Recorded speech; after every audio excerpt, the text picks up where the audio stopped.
Ce sentiment étrange, cette intuition, ce malaise diffus que vous ressentez parfois près de certaines personnes, cette sensation que quelque chose cloche, que quelque chose ne tourne pas rond, mais vous n'arrivez pas à identifier quoi exactement. Carl Jung, l'un des plus grands psychologues de l'histoire, a consacré des décennies à étudier ce phénomène troublant. Et ce qu'il a découvert va vous obliger à repenser, à reconsidérer beaucoup de relations dans votre vie. Jung a compris, il a mis en lumière qu'il existe un type de personne, un profil qui maîtrise l'art obscur, de la manipulation psychologique. Il n'emploie ni la force, ni la violence physique. Non, ils utilisent quelque chose de beaucoup plus dangereux, de beaucoup plus insidieux. Ils détournent votre propre psyché, votre propre esprit contre vous. Et le plus terrifiant dans tout ça, c'est que, souvent, vous ne vous en rendez même pas compte. Dans les minutes qui suivent, je vais vous dévoiler, je vais vous révéler les 5 signaux, les 5 indices clés que Jung a identifiés comme étant les marqueurs, les balises d'une manipulation en cours. Et si vous reconnaissez, si vous identifiez 3 de ces signaux, ou plus, chez une personne de votre entourage, soyez extrêmement vigilant, car ce qui va suivre pourrait littéralement vous sauver. Vous évitez des années de souffrance psychologique. Avant de commencer, il est essentiel, il est capital que je vous dise quelque chose d'important. Il ne s'agit pas de paranoïa, il ne s'agit pas de devenir méfiant envers tout le monde. Non, il s'agit de protection, il s'agit de reconnaître, de décoder des schémas, des mécanismes que la science a déjà prouvés, validés. Jung n'a rien inventé, il a observé, il a étudié, il a documenté des comportements réels, des agissements concrets, de personnes réelles. Et voici la vérité que personne ne vous dit, la vérité qui dérange. Il est fort probable, très probable, que vous soyez déjà, à l'heure actuelle, manipulé, influencé. Et vous ne le réalisez pas. Vous n'en avez pas conscience. Parce que les manipulateurs, les vrais manipulateurs, ne ressemblent pas à des méchants de cinéma. Ils n'ont pas une tête à claque. En réalité, au début, ils semblent incroyables, généreux, attentifs, presque trop parfaits. Et c'est précisément là que réside le danger. Carl Jung nous a enseigné quelque chose de fondamental, d'essentiel sur la nature humaine. Il a parlé de l'ombre, de cette part sombre, de nous-mêmes, que nous cachons aux autres, et souvent à nous-mêmes. Les individus équilibrés, les personnes saines, travaillent sur leur ombre. Ils reconnaissent leurs aspects difficiles, leurs zones d'ombre, et tentent d'évoluer, de les transcender. Mais les manipulateurs font l'opposé. Ils utilisent l'ombre comme une arme. Ils la projettent sur les autres. Ils vous font sentir coupable, responsable de choses qu'ils font eux-mêmes. Et vous savez quel est le problème, le nœud du problème. La société, votre éducation, vous ont appris la bienséance, à accorder le bénéfice du doute, à ne pas juger hâtivement. Et les manipulateurs le savent. Ils comptent sur votre bonté, sur votre empathie naturelle, sur votre peur, votre crainte d'être injuste. Jung a compris, Jung a pressenti que notre inconscient capte des choses, des informations, que notre esprit conscient ignore.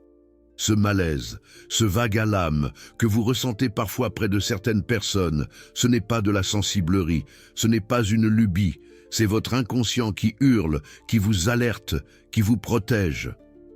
Mais on vous a conditionné, on vous a dressé toute votre vie à ignorer cette voix intérieure, à rationaliser, à penser que vous exagérez, que vous voyez le mal partout.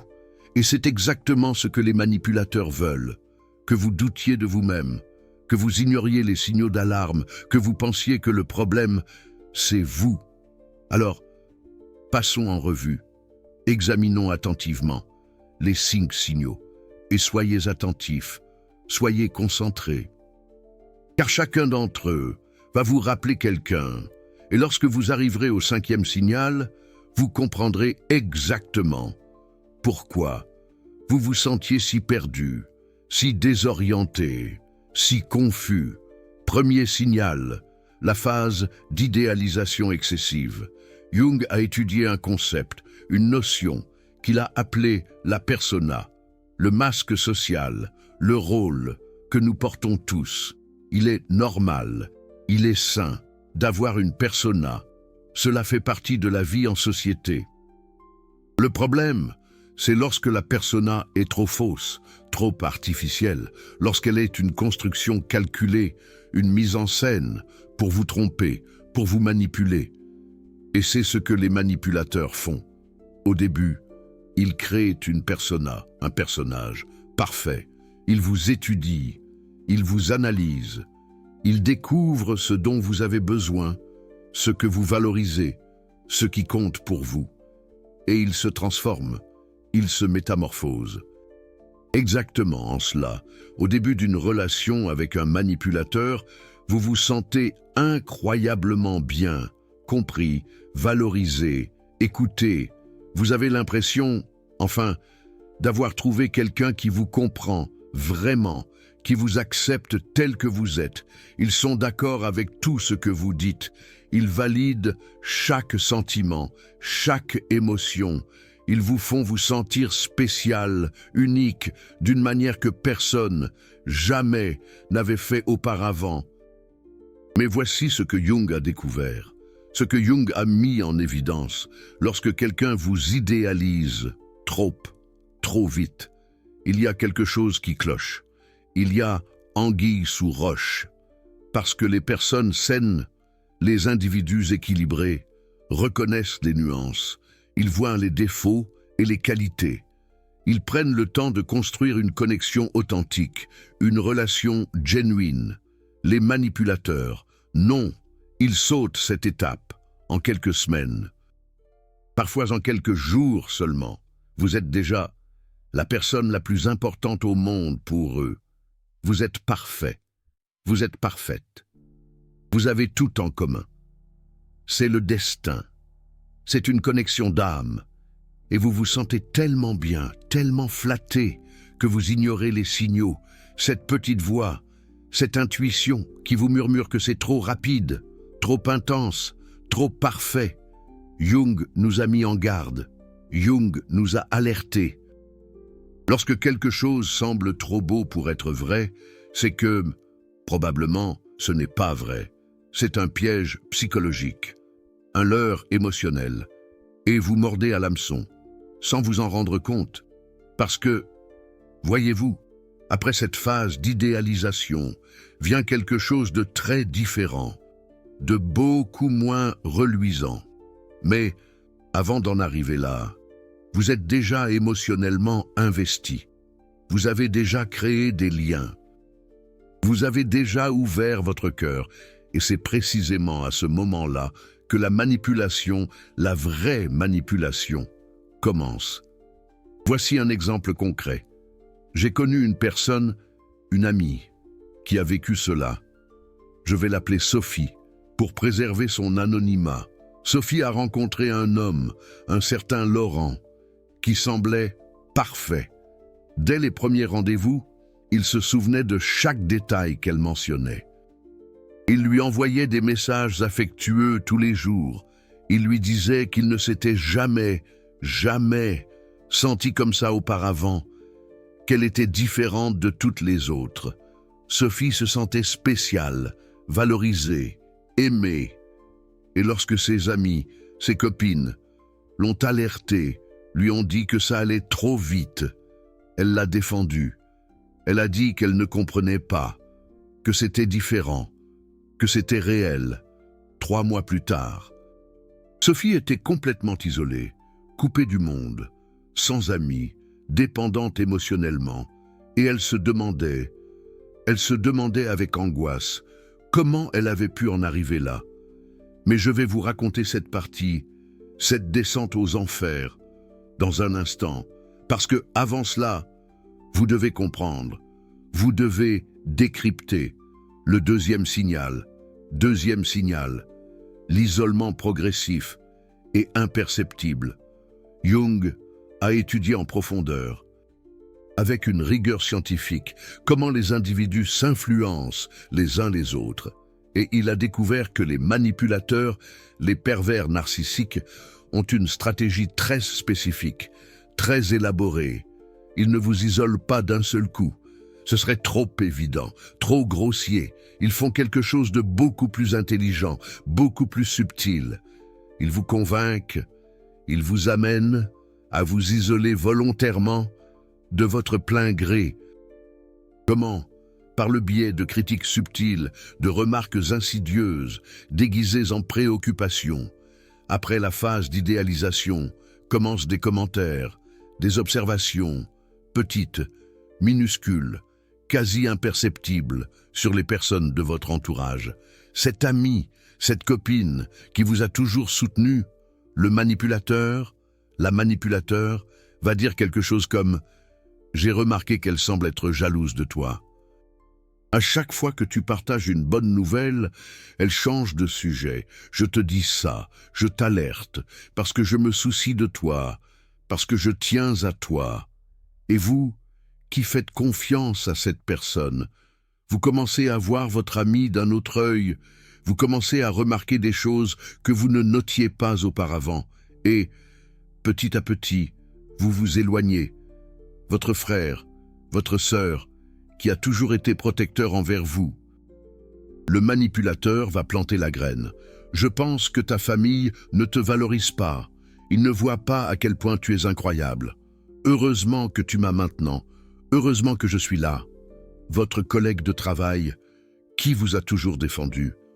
Fais attention à lui. Fais gaffe. Je pense qu'il t'utilise pour grandir, pour progresser dans l'entreprise.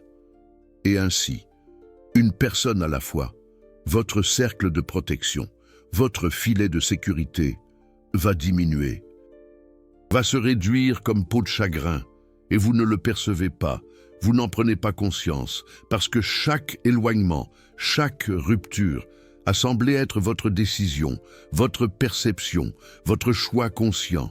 Mais Jung a enseigné quelque chose de fondamental, d'essentiel. Lorsque quelqu'un, systématiquement, vous éloigne de toutes les personnes qui vous aiment, qui vous veulent du bien. Ce n'est pas une coïncidence, c'est une stratégie.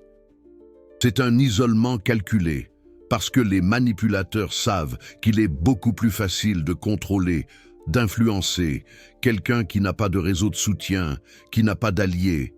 Et il y a un détail crucial, un élément essentiel, que la plupart des personnes ne remarquent pas. Les manipulateurs ont toujours, une excuse plausible, une justification qui semble logique, qui semble cohérente. On dirait toujours qu'ils vous protègent, qu'ils vous aident à voir la vérité, qu'ils vous sauvent des gens faux. Mais la vérité, c'est l'opposé. Ils vous isolent, vous fragilisent, vous préparent à la prochaine phase de la manipulation. Et cette phase est encore plus dangereuse. Revenons à l'histoire de Sophie. Vous vous souvenez, je vous ai dit qu'en 3 mois, elle était isolée. C'est exactement ce processus. D'abord, il a commencé à remettre en question ses amis.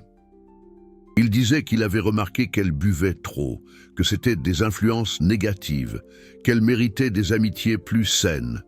Sophie, croyant qu'il se souciait d'elle, a commencé à refuser des invitations, à s'éloigner. Ensuite, ce fut le tour de sa famille.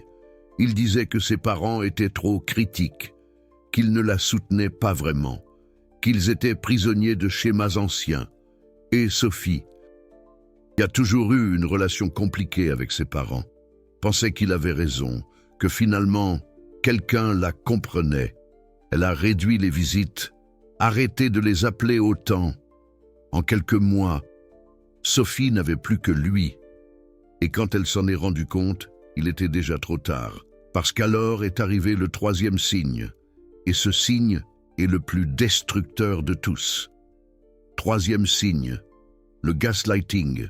la manipulation de votre réalité. Carl Jung a beaucoup parlé de l'importance de notre perception de la réalité. Il comprenait que la santé mentale dépend de notre capacité à faire confiance à nos sens, à notre mémoire, à notre capacité d'interpréter le monde, selon Carl Jung. Et les manipulateurs attaquent exactement ça. Ils distordent votre réalité, vous font douter de votre propre sanité. Ça porte un nom, le gaslighting, et c'est une des formes les plus cruelles d'abus psychologiques. Ça fonctionne comme ça.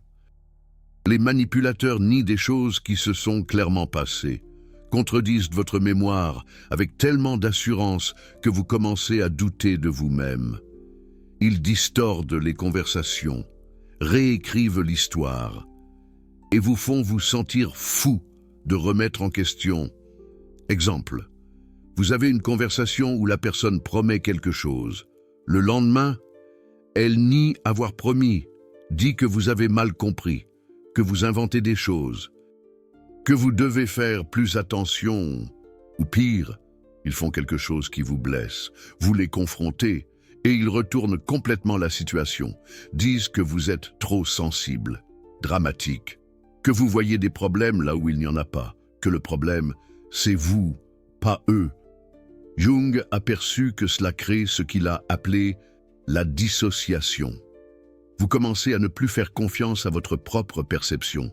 Vous questionnez votre mémoire, votre jugement, votre sanité, selon Carl Jung. Et vous savez ce qui est le plus dangereux? Le gaslighting fonctionne mieux chez les personnes intelligentes. Parce que les personnes intelligentes sont capables de se remettre en question, de considérer qu'elles peuvent avoir tort. Et les manipulateurs exploitent exactement cette humilité intellectuelle. Ils vous convainquent que vous êtes le problème, que votre sensibilité est exagérée, que votre mémoire est défaillante, que votre perception est distordue. Et après des mois de ça, vous ne vous faites plus confiance. Vous dépendez de leur validation pour savoir ce qui est réel. Et c'est exactement là qu'ils vous veulent. Confus, inseur, dépendant. Sophie a vécu ça intensément. Elle se souvient d'une fois où ils avaient prévu de dîner à 20h. Elle est arrivée à l'heure, a attendu 1 heure. Quand il est arrivé, il a dit qu'ils avaient convenu de 21h, que c'était elle qui n'avait pas fait attention. Et il a dit ça avec tellement d'assurance que Sophie a commencé à douter de sa propre mémoire. C'est arrivé de nouveau, et de nouveau, de petites choses. Il disait une chose et ensuite niait l'avoir dite, changeait les plans et la blâmait de ne pas se souvenir correctement. Et chaque fois que Sophie questionnait, il soupirait comme s'il avait affaire à un enfant difficile, jusqu'à ce qu'un jour, Sophie se rende compte qu'elle ne se faisait plus confiance. Elle vérifiait les messages obsessivement pour avoir la preuve des conversations, enregistrait mentalement chaque mot, et même ainsi, elle doutait, parce qu'il avait une capacité incroyable de tout distordre. Et Jung a expliqué pourquoi ça fonctionne si bien. Parce que nous, êtres humains, avons besoin de validation externe. Nous avons besoin que notre expérience soit confirmée par les autres. Et quand la personne la plus proche nie constamment notre réalité, nous entrons en crise psychologique profonde. Mais calmez-vous, parce que je ne vous ai pas encore montré ce qui est le plus important. Les signes qui viennent maintenant sont ceux qui vous donnent vraiment le pouvoir de réagir. Ce sont ceux qui vous montrent non seulement que vous êtes manipulé, mais comment inverser ça. Avant de continuer, je dois vous expliquer quelque chose que Jung a découvert. Les manipulateurs opèrent à partir d'une structure psychologique endommagée, une intégration ratée entre persona et ombre. Ils n'ont jamais développé un self authentique. Ils ont créé un masque tellement élaboré que même eux ne savent plus ce qui est réel, selon Carl Jung. Et vous ne pouvez pas réparer ça. Vous ne pouvez pas aimer quelqu'un jusqu'à ce qu'il se guérisse, parce que le changement requiert que la personne reconnaisse le problème. Et les manipulateurs reconnaissent rarement. Ils font l'opposé, ils projettent. Jung a beaucoup parlé de la projection. C'est quand vous attribuez à l'autre des caractéristiques qui sont en réalité les vôtres. Les manipulateurs mentent et vous accusent de mentir, trahissent et vous accusent de trahison, manipulent et vous accusent de manipulation, parce que c'est plus facile que de regarder sa propre ombre. Jung a enseigné que le chemin vers l'individuation passe par le fait d'affronter notre ombre, de reconnaître nos parties difficiles, d'intégrer, pas de nier. Mais les manipulateurs nient complètement l'ombre et la projettent sur les autres. Selon Carl Jung, ça vous place dans une position impossible. Chaque fois que vous essayez d'avoir une conversation honnête sur leur comportement, ça revient sur vous, vos défauts, vos erreurs, vos faiblesses. Sophie m'a raconté l'histoire de la fois où elle a essayé de confronter son partenaire parce qu'il avait flirté avec une autre femme juste devant elle. Elle a pris son courage à deux mains, a attendu un moment calme et a dit que ça l'avait blessé. Vous savez ce qui s'est passé? Il a complètement inversé la conversation. Il a dit que c'était elle qui était obsédée par les autres femmes, que c'était elle qui avait des problèmes de jalousie. Elle avait besoin de faire une thérapie pour gérer son insécurité. Et à la fin de la conversation, Sophie était en train de s'excuser d'avoir été affectée par quelque chose qu'il avait fait. Et c'est la marque de fabrique du gaslighting combiné à la projection. Vous confrontez un comportement réel et vous sortez de la conversation en ayant l'impression que vous êtes le problème, que vous devez travailler plus sur vous-même, que vous n'êtes pas assez bien. Jung avertissait ses patients. Quand vous essayez de discuter de quelque chose de légitime et que systématiquement la conversation revient sur vos défauts, vous n'êtes pas dans une relation saine. Vous êtes dans une dynamique de manipulation, selon Carl Jung. Et il y a un test simple que Jung suggérait. Après une conversation difficile avec quelqu'un, vous vous sentez plus clair ou plus confus, plus fort ou plus faible, plus confiant ou plus inseur. Les conversations saines, même quand elles sont difficiles, apportent de la clarté. Ça peut faire mal d'entendre un feedback honnête, mais vous sentez que vous avez grandi, que vous avez compris quelque chose de nouveau, que la relation a évolué. Les conversations avec les manipulateurs ont l'effet opposé. Vous sortez plus confus que vous n'êtes entré, plus inseur, questionnant davantage votre propre sanité. Parce que l'objectif n'a jamais été de résoudre le problème, mais de vous laisser tellement désorienté que vous abandonnez toute tentative de remise en question. Beaucoup de gens se demandent « Comment savoir si le problème ne vient pas de moi ?» La réponse réside dans la répétition. Une fois, c'est un malentendu. Deux fois, une coïncidence. Mais quand vous ressentez une confusion mentale chaque fois que vous essayez de résoudre un problème avec une personne spécifique, c'est de la manipulation systématique. Carl Jung parlait de faire confiance à l'inconscient. Ce malaise que vous ressentez sans pouvoir le nommer, c'est votre inconscient qui détecte les incongruences. Que ce que la personne dit ne correspond pas à ce qu'elle fait, que le masque ne s'ajuste pas parfaitement, les individus équilibrés ont une congruence, les manipulateurs, non. Il y a une dissonance profonde et votre inconscient la capte avant que votre esprit conscient ne comprenne. D'où cette sensation étrange dans le ventre. Il ne s'agit pas de paranoïa, c'est de la protection. C'est votre système d'alarme qui fonctionne. Carl Jung dirait « Trahir sa propre intuition est la plus grande trahison que vous puissiez faire envers vous-même. » Alors, observez, prenez conscience que ce sentiment existe. Il vous dit quelque chose d'important. Passons maintenant au 4e signe. Et celui-ci est particulièrement insidieux. Parce qu'il attaque quelque chose de fondamental, votre autonomie, votre indépendance, votre capacité à exister en dehors de leur orbite. 4e signe, la punition de l'indépendance. Carl Jung parlait du processus d'individuation, le chemin, pour devenir qui nous sommes, vraiment, pour développer un moi authentique. Et ce processus requiert de l'espace, requiert que nous puissions penser nos propres pensées, ressentir nos propres émotions et prendre nos propres décisions.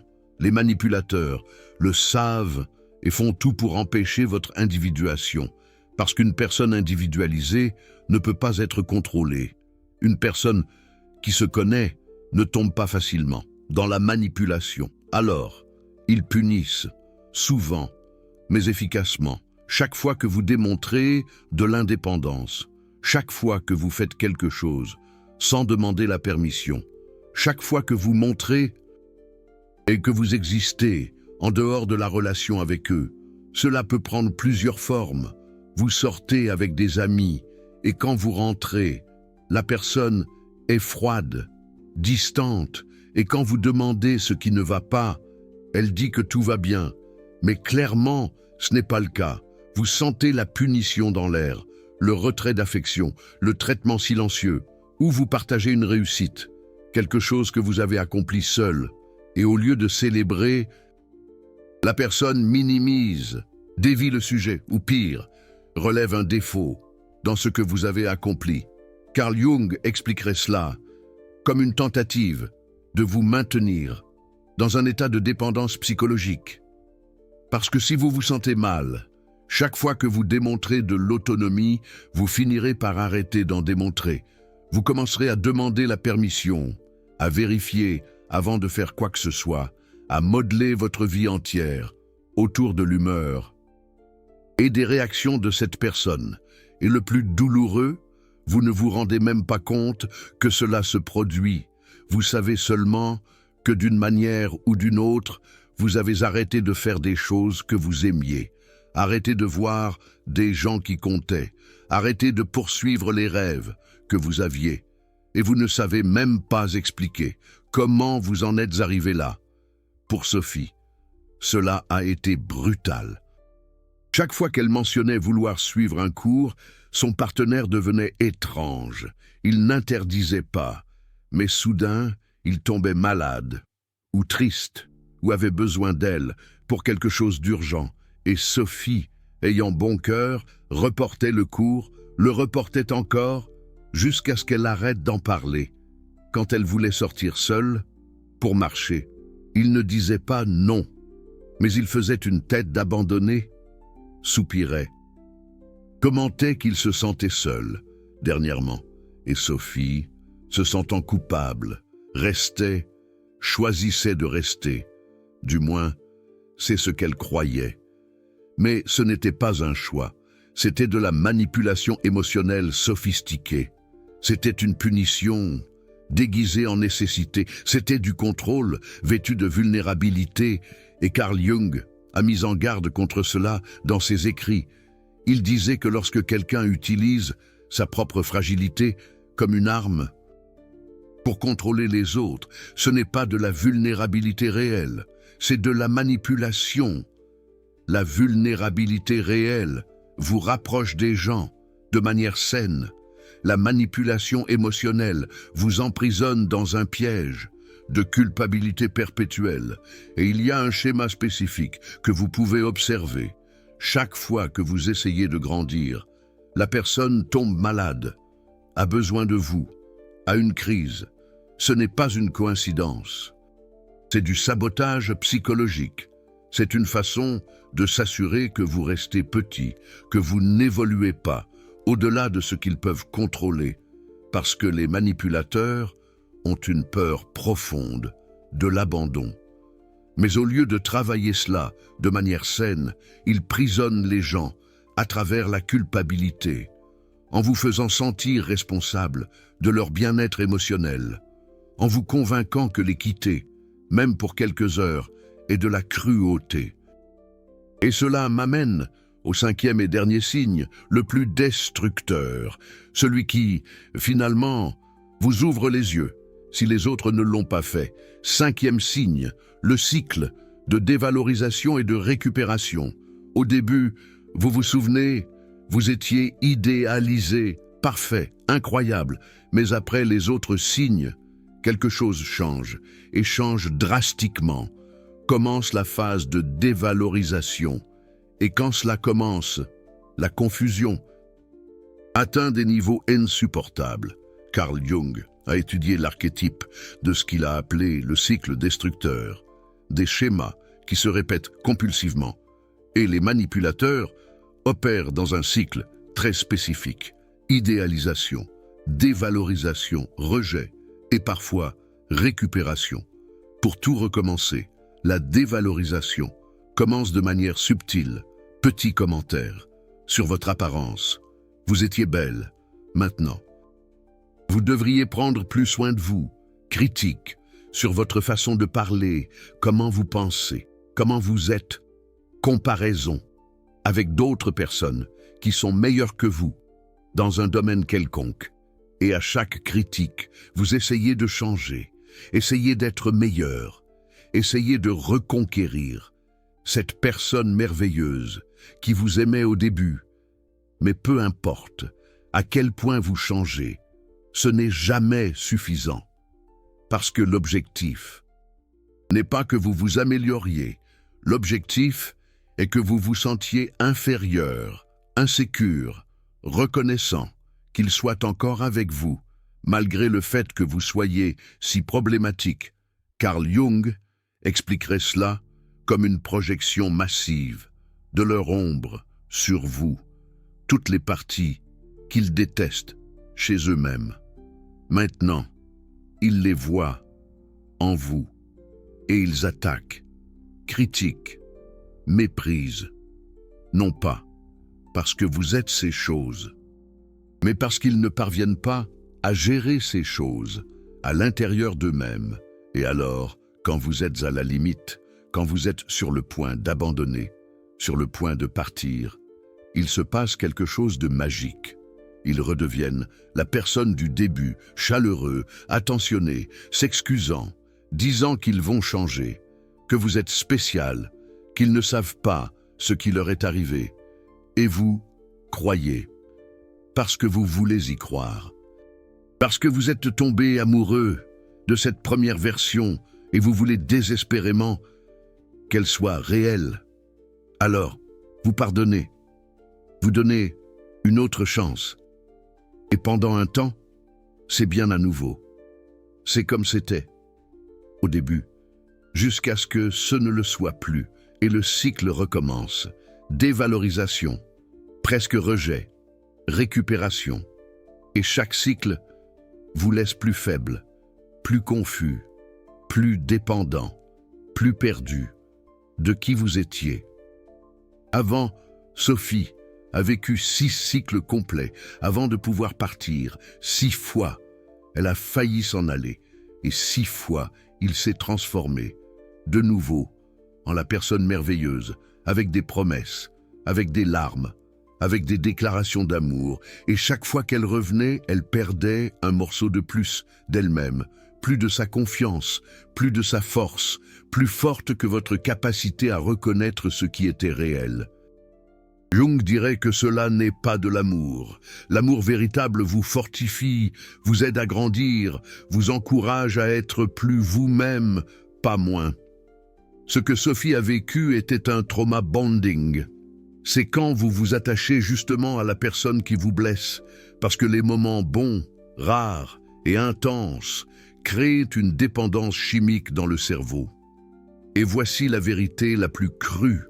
Si vous avez reconnu ces 5 signes chez quelqu'un, cette personne ne changera pas avec suffisamment d'amour, pas avec suffisamment de patience, pas avec une autre chance. Parce que changer requiert que la personne fasse le travail intérieur que Jung a décrit, affronter l'ombre, intégrer les parties fragmentées, développer un soi authentique. Et l'immense majorité des manipulateurs ne fait pas ce travail, pas parce qu'ils ne peuvent pas, mais parce qu'ils ne veulent pas, parce que c'est douloureux, parce que cela requiert d'admettre des choses sur eux-mêmes qu'ils ont passé leur vie entière à nier. Faisons une pause un instant. Si vous avez regardé jusqu'ici, vous avez reçu une information que j'ai mis des années à étudier Jung pour comprendre. Une information qui peut vous éviter des années de souffrance, des relations qui détruisent votre santé mentale, des personnes qui utilisent votre bonté contre vous. Ce contenu a un coût. Du temps passé à faire des recherches, à révéler des vérités que beaucoup de gens préfèrent ne pas entendre, à risquer des critiques pour être direct, pour ne pas adoucir la réalité. Mais vous méritez la vérité, des outils de protection réels, une connaissance qui vous donne du pouvoir, et pas seulement du divertissement. C'est pour cela qu'existe le Super Thanks, le cœur doré là en bas. Quand vous cliquez, vous ne faites pas qu'apporter un soutien financier.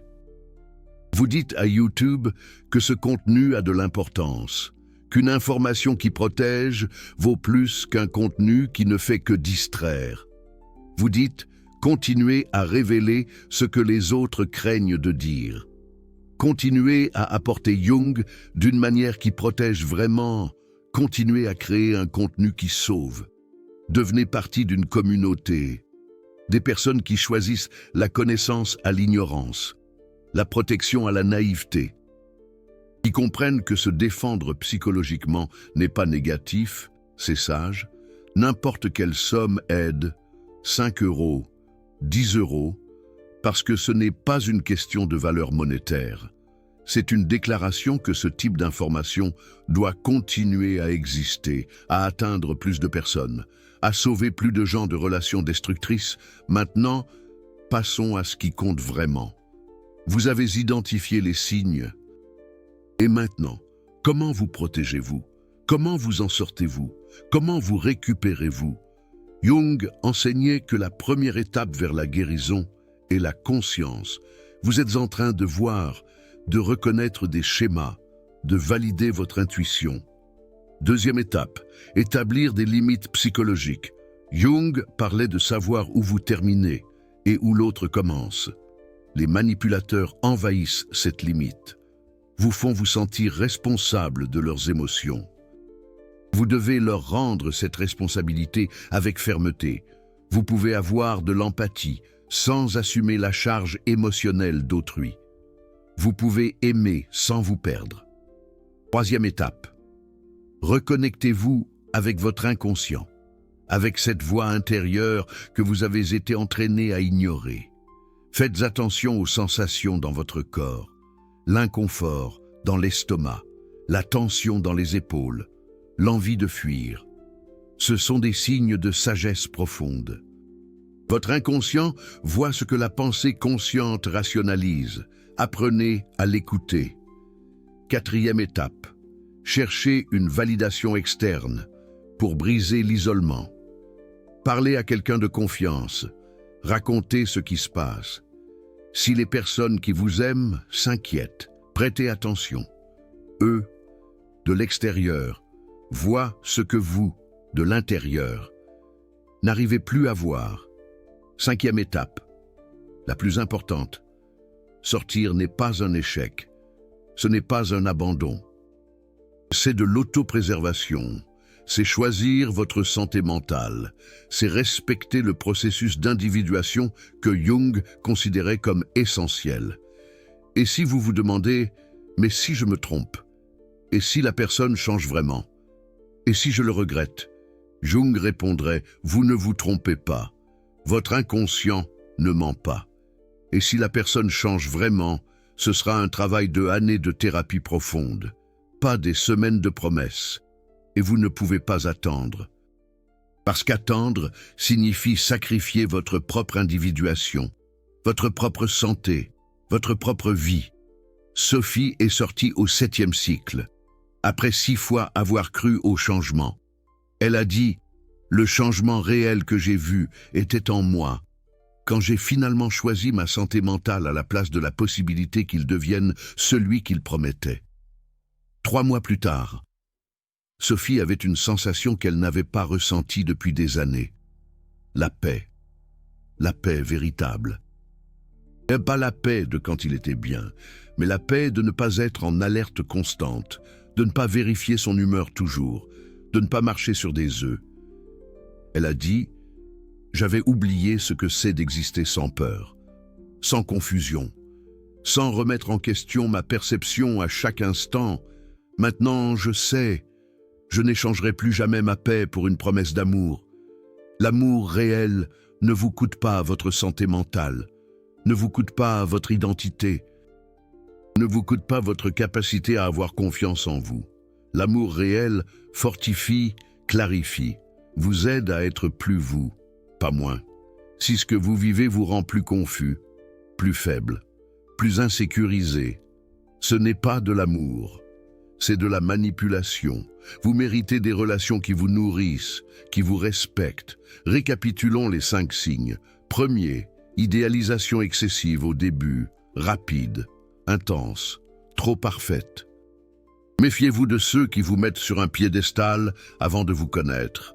Deuxième, isolement graduel, vous éloignant des personnes qui vous protègent, toujours avec des excuses plausibles. Troisième, gaslighting, niant votre réalité, déformant les conversations, vous faisant douter de votre propre mémoire.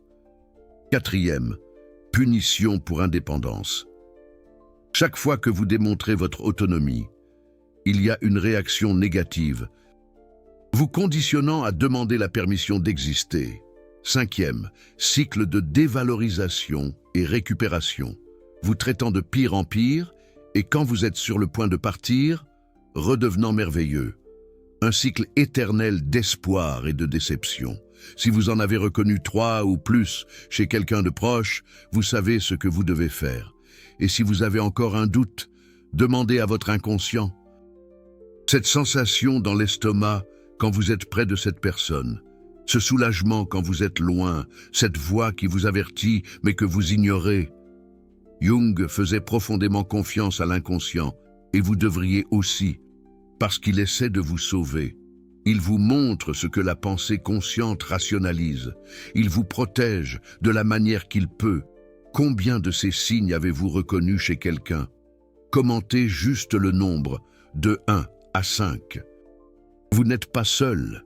Des milliers de personnes qui regardent reconnaissent les mêmes schémas, valident les mêmes intuitions ignorées pendant trop longtemps. Quel signe avez-vous le plus ignoré?